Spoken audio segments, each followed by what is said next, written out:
যারা বলছে যে এসআইআর হলে তৃণমূলকে দেখা যাবে না, তৃণমূলকে পাওয়া যাবে না, আর তৃণমূলের ভোট শতাংশও বাড়বে, আসন সংখ্যাও বাড়বে। তৃণমূলের যদি আসন সংখ্যা না বাড়ে, আপনারা যা শাস্তি দেবেন অভিষেক বন্দ্যোপাধ্যায় মেনে নেবে। দিল্লিতে জ্ঞানেশ কুমার বসে থাকবেন, উনি জ্ঞানগর্ভ দুটো তিনটে স্টেটমেন্ট দেবেন, আর পশ্চিমবঙ্গের স্থিতি অন্যরকম হবে, এটা হতে পারে না। জ্ঞানেশ কুমারকে আসতে হবে। সাহস হয় কি করে ডাটা এন্ট্রি সহ এর মধ্যে ঢুকেছে? এর আমরা ইন্ডিপেন্ডেন্ট এজেন্সি দিয়ে তদন্ত চাই। বাইরের রাজ্যের আইপিএস অফিসারকে আনুন, সিবিআই কে আনুন। তারা ভেবেছিল ইলেকশন কমিশন এসে, ইডি এসে আমাদের নির্বাচন জিতিয়ে দেবে আর আমরা ড্যাং ড্যাং করে জিতে চলে যাবো। এটা তো বিহার মধ্যপ্রদেশ নয়, গলা টিপে ধরবে বাঙালি। কেন পিছনো হলো এসআইআর এর ডেডলাইন? তবে কি বিএলওদের ওপর চাপ আর প্রস্তুতির অভাব মেনে নিল নির্বাচন কমিশন? ডেডলাইন পিছনের নেপথ্যে কি উত্তরপ্রদেশ এসআইআরের এই বাড়তি সময়ে কার সুবিধা হবে? তৃণমূল নাকি বিজেপি? কার চাপে এসআইআরে বাড়তি সময়? শুরু থেকেই নির্বাচন কমিশন দাবি করে আসছে একদম ঠিকঠাক পথে, সঠিক পথেই এগোচ্ছে এসআইআরের পদ্ধতি। ভোটার তালিকাকে শুদ্ধ করতে এসআইআর ছাড়া আর কোনো উপায় নাকি নেই। বিরোধীরা লাগাতার দাবি জানিয়ে আসছে যে বিএলওরা আত্মহত্যা করছে কাজের চাপে, ভোটের চাপে এবং পারিপার্শ্বিক চাপে। অথচ নির্বাচন কমিশন টানা বলে গিয়েছে অল ইজ ওয়েল। কিন্তু আক্ষরিক অর্থেই নির্বাচন কমিশন কার্যত স্বীকার করে নিল যে এসআইআরের কাজে অল ইজ নট ওয়েল। তার কারণ ভোটার তালিকার সংশোধনের কাজ থেকে শুরু করে, ফর্ম জমা দেওয়ার ডেডলাইন থেকে শুরু করে, ভোটার তালিকা প্রকাশের দিন পর্যন্ত সবটাই 7 দিন করে পিছিয়ে গেল। এখন প্রশ্ন হলো, হঠাৎ করে নির্বাচন কমিশন এই মত বদল করল কেন? এটা নিয়ে রাজনীতিকরা নানা ধরনের দাবি করছেন। তাদের এটাই কাজ, যে এই দাবি করাটাই কাজ।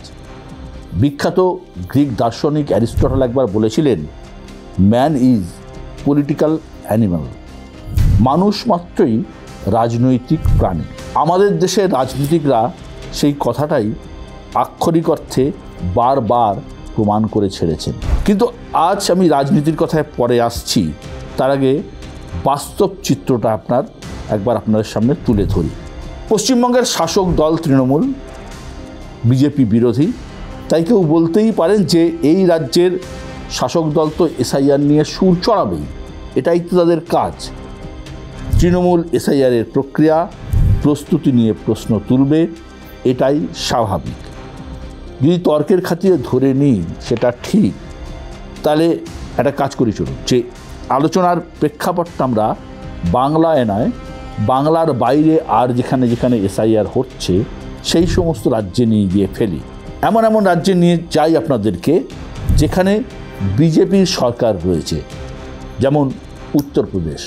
সেখানে এসআইআর করার যে প্রক্রিয়া চলছে, সেখানকার ঠিক পরিস্থিতিটা ঠিক কেমন, চলুন একবার উত্তরপ্রদেশে নিয়ে যাই।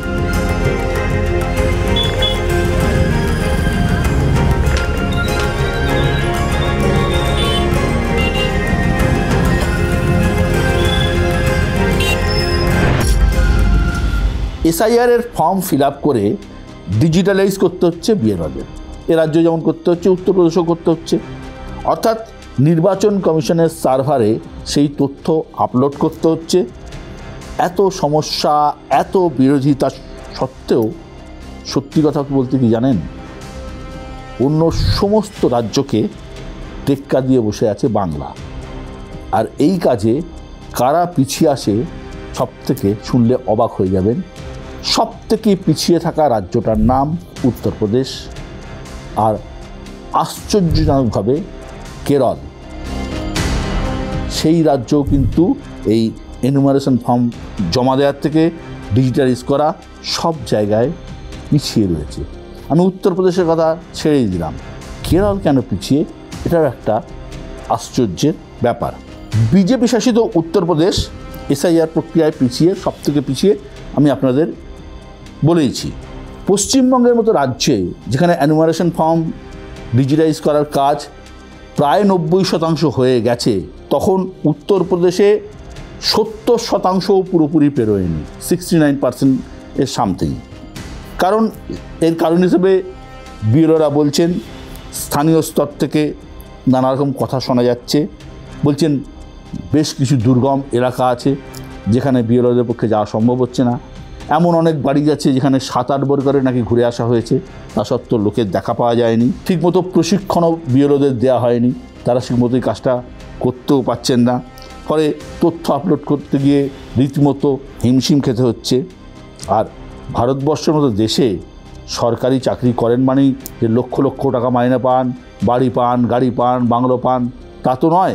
এই বিএলওদের কাজ এমন মানুষ করছেন, এমন সরকারি স্তরের কর্মীরা করছেন যারা খুব সাধারণ কর্মচারী, যেমন অঙ্গনওয়াড়ি কর্মী, তারা খুবই কম মাইনে পান। এই বিএলওদের কাজ তাদেরও করতে হচ্ছে। তারা ঘর সামলাবেন না এসআইআর সামলাবেন বা এই ডিজিটাইজ করার কাজ সামলাবেন, নিজেরাও বুঝে উঠতে পারছেন না। অনেকে অসুস্থ হয়ে পড়ছেন। উত্তরপ্রদেশে এখনও পর্যন্ত 2জন বিএলও আত্মহত্যা করেছেন। গোটা দেশের সংখ্যাটা অনেক। এখন দুজনেরই সুইসাইড যে নোট পাওয়া গেছে, সেই সুইসাইড নোট একজন গোন্ডার বিপিন যাদব আর একজন মুরাদাবাদের সর্বেশ সিং। বাড়ি থেকে সর্বেশের যে ঝুলন্ত দেহ উদ্ধার হয়েছে তার পাশে তার সুইসাইড নোটটা পড়েছিল, এবং সঙ্গে সঙ্গে সর্বেশ একটা ভিডিও রেকর্ডিংও করেছেন যে ঠিক সুইসাইডের আগে। সেখানে অঝরে কাঁদতে দেখা যাচ্ছে সর্বেশকে, এবং সর্বেশ সেখানে বলছেন, আমাকে ক্ষমা করে দেবেন, আমি কাজ শেষ করতে পারিনি। জীবন শেষ করে দেওয়া নিয়ে তিনি আরও কিছু কথা ভিডিওতে বলছেন, সেগুলো সব বলার প্রয়োজন এই মুহূর্তে এখানে নেই, কারণ দায়িত্বশীল সংবাদ মাধ্যম হিসেবে আমরা এমন কিছু বলবো না যা এই ধরনের ঘটনাকে উৎসাহিত করবে। গোন্ডার বিপিন যাদব, তারও সুইসাইড নোট পাওয়া গেছে, এবং সেখানেও তিনি একই কথা বলছেন। এবং পরিবারের প্রত্যেকে বলছেন যারা আত্মহত্যা করেছেন, আমি দুজনের উদাহরণ দিলাম, ভারতবর্ষের যেখানে যত, গুজরাটেও আত্মহত্যা হয়েছে, তারা সবাই বলছেন, তাদের পরিবারের সবারই অভিযোগ যে এই কাজের যে প্রেশার, এই চাপ তারা নিতে পারছেন না। তো গোন্ডার যে বিএলও, তিনি তো বিষ খেয়ে আত্মহত্যা করেছেন, এবং বিষ খেয়ে আত্মহত্যার করার সময় তারও একই অভিযোগ যে এই কাজের চাপ তিনি নিতে পারছেন না। আপনারা বলতে পারেন এইসব নিয়ে যে শুধুমাত্র সংবাদ মাধ্যম মাথা ঘামিয়েছে, তা কিন্তু নয়। নির্বাচন কমিশনও কিন্তু মাথা ঘামিয়েছে।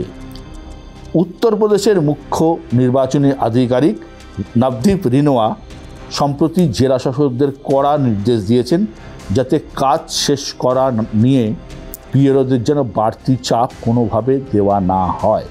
কে বলছেন? উত্তরপ্রদেশের নির্বাচনী আধিকারিক, বিজেপির শাসিত রাজ্যের আধিকারিক। তার সাফ কথা, কাজ ঠিকঠাকভাবেই করা হচ্ছে, ঠিকঠাকভাবে এগোচ্ছে, বাড়তি চাপ দেওয়ার কোনো দরকার নেই। কোনোভাবেই যেন বিএলওদের উপর মানসিক চাপ তৈরি করা না হয়। একদম ঠিক কথাই বলছেন উত্তরপ্রদেশের সিইও। এটাই তো হওয়ার কথা। ভোটের আগে ভোটার তালিকার সংশোধনের কাজ করতেই হবে, এ নিয়ে কোনো সন্দেহ নেই।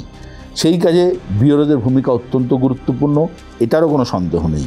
কিন্তু যে কাজে যে সময় লাগে সেটা তো আপনাকে দিতেই হবে। চাপ দিলেই কাজ হয়ে যাবে এমনটা সবসময় তো নাও হতে পারে। এতে হিতে বিপরীত হওয়ার সম্ভাবনা বেশি থাকে।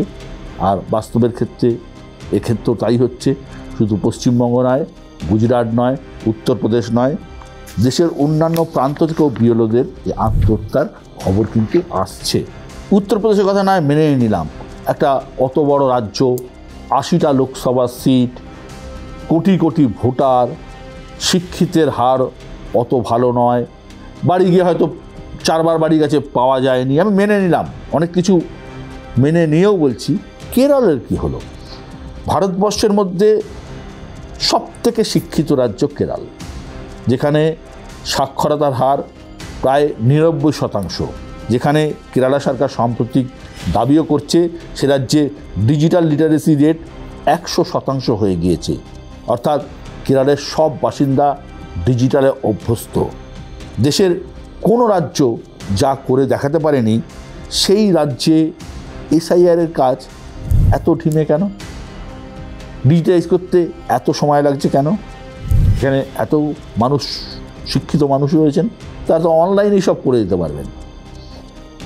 এখানেও কিন্তু অভিযোগ একই, ফর্ম ফিল আপ করতে গিয়ে নানা বিভ্রান্তি হচ্ছে, কমিশনের ওয়েবসাইট নাকি কাজই করছে না, রাত জেগে তথ্য আপলোড করতে হচ্ছে, দিনে কোনো কাজই করা যাচ্ছে না। অনেকে তাই বলছেন, কমিশন মুখে যাই বলুক না কেন, তারা জানে সময় না বাড়ালে বহু রাজ্যে এসআইআর প্রক্রিয়া শেষই হবে না। একটা বিহারকে তারা টেস্ট কেস হিসেবে করেছে, সেখানে কি হয়েছে না হয়েছে পুরোটা জানা নেই, কিন্তু একটা বিহার দিয়ে বাদবাকি উত্তরপ্রদেশ, কেরল, পশ্চিমবঙ্গ, গুজরাট, তামিলনাড়ু, এত বড় দেশের এতগুলো রাজ্যের কাজ এইভাবে কিন্তু একসঙ্গে কোনোভাবেই শেষ করা সম্ভব নয়। আর কিছু রাজ্যকে বাদ রেখে কিছু রাজ্যের ভোটার তালিকা প্রকাশ করে দিলে নির্বাচন কমিশনের মুখ যেমন পুড়বে, তেমনি বিরোধীরাও ছেড়ে কথা বলবে না। বিরোধীরা বলবে যে ইচ্ছে করে, টার্গেট করে করে এটা করা হচ্ছে, এবং কেস যেহেতু কোর্টেও রয়েছে, কোর্ট সেখানে কি বলবে, কারণ নির্বাচন কমিশন বলেই দিয়েছিল যে সব কটা একই দিনে প্রকাশ করা হবে। কোর্ট সেখানে কি করবে সেটাও কিন্তু জানা নেই। কয়েকদিন আগে দেশের শীর্ষ আদালত সাফ জানিয়ে দিয়েছে, যুক্তিগ্রাহ্য কারণ দেখলে খসড়া তালিকা প্রকাশের দিন তারা পিছিয়ে দেবে। আদালত কিছু বলার আগে কমিশন নিজেই কিন্তু কিছুটা পিছিয়ে গেল। এবার যদি আমি আসি রাজনীতির কথায়, তৃণমূল দাবি করছে তাদের লাগাতার আন্দোলন এবং লাগাতার বিরোধিতার চাপে এসআইআর ডেডলাইন পিছিয়ে দিল নির্বাচন কমিশন। এটা ঠিক যে শুরুর দিন থেকে এইভাবে তাড়াহুড়ো করে এসআইআর করার বিরোধিতা করে যারা সবথেকে বেশি বিরোধিতা করছে তারা তৃণমূল কংগ্রেস। মুখ্যমন্ত্রী নিজে চিঠি লিখেছেন জ্ঞানেশ কুমারকে। তবে গত কয়েকদিনে আরও একটা তাৎপর্যপূর্ণ ঘটনা ঘটছে বঙ্গ রাজনীতিতে। তৃণমূলের সুরে না হলেও নির্বাচন কমিশনকে আক্রমণ করতে শুরু করেছেন বঙ্গ বিজেপির নেতারাও। শুভেন্দু অধিকারী, শ্রমিক ভট্টাচার্য, দিলীপ ঘোষ সবাই নিশানা করছেন জ্ঞানেশ কুমারকে। এই শুভেন্দু অধিকারী যে ডেলিগেশন নিয়ে নির্বাচন কমিশনে গেলেন, গিয়ে তার দাবি যে এই যে ডিজিটাইজ করার কাজ হচ্ছে, যারা ডেটা এন্ট্রির কাজ করেছেন তারা অন্যায় করেছেন এবং ভুলভাল ডেটা এন্ট্রি করা হয়েছে, এবং সিবিআইকে দিয়ে তদন্ত হোক। আইপ্যাকের এত সাহস হয় কি করে ডাটা এন্ট্রি সহ এর মধ্যে ঢুকেছে? এর আমরা ইন্ডিপেন্ডেন্ট এজেন্সি দিয়ে তদন্ত চাই। বাইরের রাজ্যের আইপিএস অফিসারকে আনুন, সিবিআই কে আনুন, জুডিশিয়ালকে রিকোয়েস্ট করুন, আপনি এটা টেক আপ করুন। দিল্লিতে জ্ঞানেশ কুমার বসে থাকবেন, উনি জ্ঞান গর্ব দুটো তিনটে স্টেটমেন্ট দেবেন, আর পশ্চিমবঙ্গের স্থিতি অন্যরকম হবে, এটা হতে পারে না। জ্ঞানেশ কুমারকে আসতে হবে। নির্বাচন কমিশন আরো অ্যাক্টিভ হওয়ার দরকার আছে। সুতরাং এখানে বিজেপিরও অভিযোগ কিন্তু নির্বাচন কমিশনের বিরুদ্ধে। আর সমীর ভট্টাচার্য তো সাফ বলছেন যে জ্ঞানেশ কুমারের উচিত দিল্লিতে বসে জ্ঞানগর্ব ভাষণ না দিয়ে বাংলায় এসে নিজের চোখে পরিস্থিতি দেখে যাওয়া।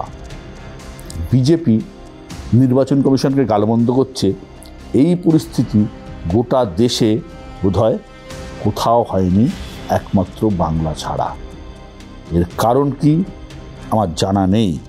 তৃণমূল বলছে এসআইআর নিয়ে বিজেপির হিসেব মিলছে না বলেই তারা কমিশনকে টার্গেট করছে।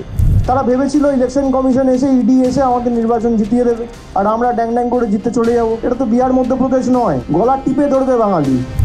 উল্টো দিকে বিজেপি বলছে তারা মানুষের কথা ভেবেই চাপ তৈরি করছে, না হলে তৃণমূল বেনিয়ম করার সুযোগ পেয়ে যাবে। কার দাবি ঠিক কার দাবি ভুল তা আমি জানি না।